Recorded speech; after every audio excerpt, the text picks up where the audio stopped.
தெரியாம ஏதாவது பண்ண போய் ஏதாவது விபரீதமா முடிஞ்சிட போகுது. அவர் போயிருக்காருல்ல, கண்டிப்பா கிறிஷ கூட்டிட்டு வந்துருவாரு.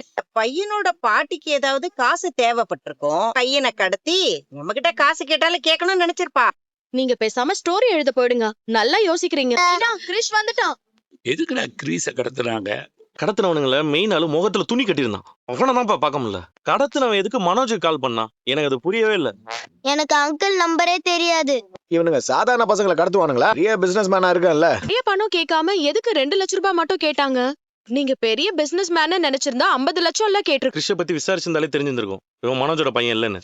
ஆமா, அடுத்தவங்கள பத்தி தெரிஞ்சுக்கிட்டு நாம என்ன பண்ண போறோம்? இது இப்படியே விட்டுறக்கூடாது. மனோஜுக்கு எப்படி இவங்க போன் பண்ணாங்க?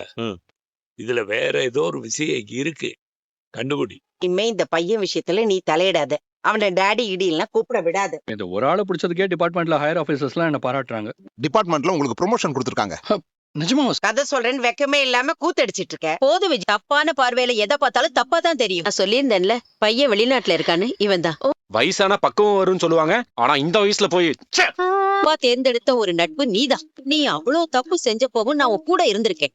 இனிமே இந்த பக்கம் வர வேணாம். நீ உன் கிளாஸையும் இங்க நடத்த வேணும். போயிடு.